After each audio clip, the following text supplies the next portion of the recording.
Now let's talk about the following situation. You are on the dance floor, but your mind went blank and you are like super tense, and like you see that people looking at you and like, who's this guy just standing on the dance floor, and you like, oh my god, you try to remember so hard, so what, what is my move, what's my next move, and you sort of like again, your mind went blank. So what can you do about it? All right, let's talk about this now. First of all, you have to understand the nature of the state.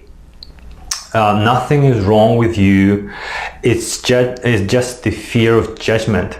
All right, and when it comes to fear of judgment, it's a long process of you learning how to let go. All right, so it's not going to happen like in 3 seconds. It will take time. So the thumb rule when it comes to working with fears: don't push too hard, because the harder you push, the more tense you become. All right, so you should understand that maybe today you won't be able to do anything, but it's like really you don't remember step touch. Really, you can at least do like 2 or 3 moves, yeah, but maybe not today. You just perform 3 moves and it's enough.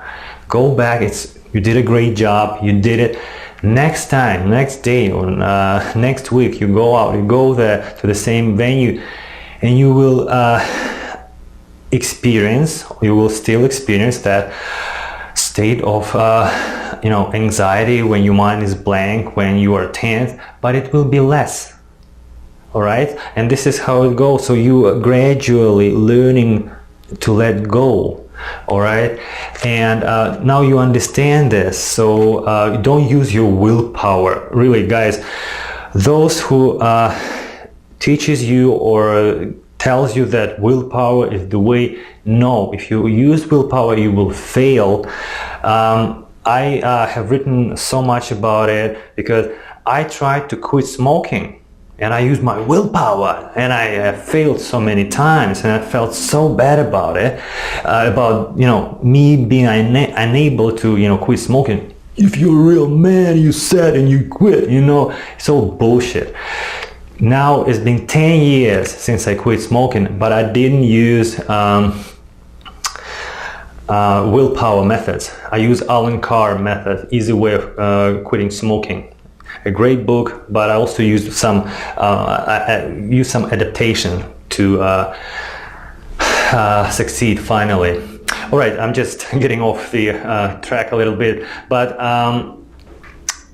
now you understand the nature of this state. What can you do to sort of help yourself when you are found yourself in this state? It's good. It's good to try to have a certain message.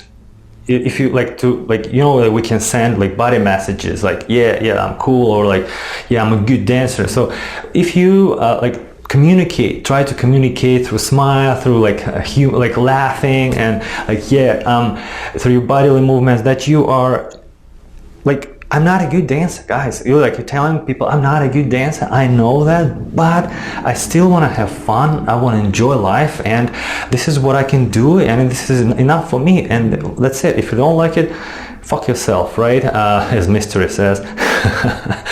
But there is another solution, and let's discuss it. But that solution is for people who are very analytical, very logical, who also get really, really tense. And this was my case. Well, it's not a rocket science. If you can't remember something, you just have to prepare a certain tool that will help you to recall on the information that that's needed. Well, what I did, I basically I wrote down the numbers and the moves. Remember, all the table with my moves. Each of them has a number, so I put the numbers and I put the short abbreviation, and I used the marker that glows in the dark. I felt weird, guys, really, both hands like fucking prison break. And I went there on the dance floor, so I actually looked at it a couple of times only, but it was really helpful in terms of like it was psychologically it was like, okay, if I forget, so I can always, you know, check it. It helped me. And the funny thing, when I met girls on the dance floor, we went you know, to get a drink, and we start talking, and they start, you know, touching me, like, I'm like touching, oh my god, what it is, what is it, what happened, is it like a tattoo or something? I'm like, no, really, tattoo, come on, it's a glow marker. And those of you who know the seduction theory, you know what does it mean when a woman touches you. So here we go.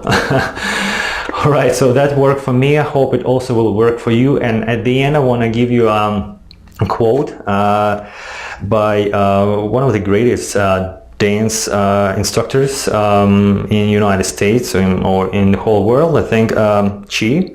And on his DVD, one dance seduction moves, 2 minutes 10 seconds into it, he says, if you're not a good dancer, the quickest way to make you look as if you were one is to smile.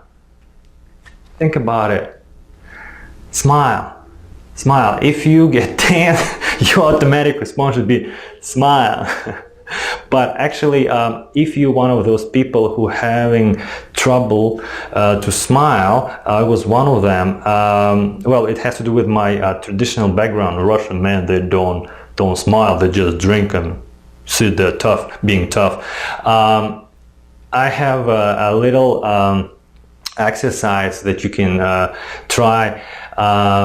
Just find my YouTube channel and you will find a million dollar smile exercise. It will certainly help you learn how to smile naturally. All right, that was it for this step. In the next one, we're going to talk about common mistakes.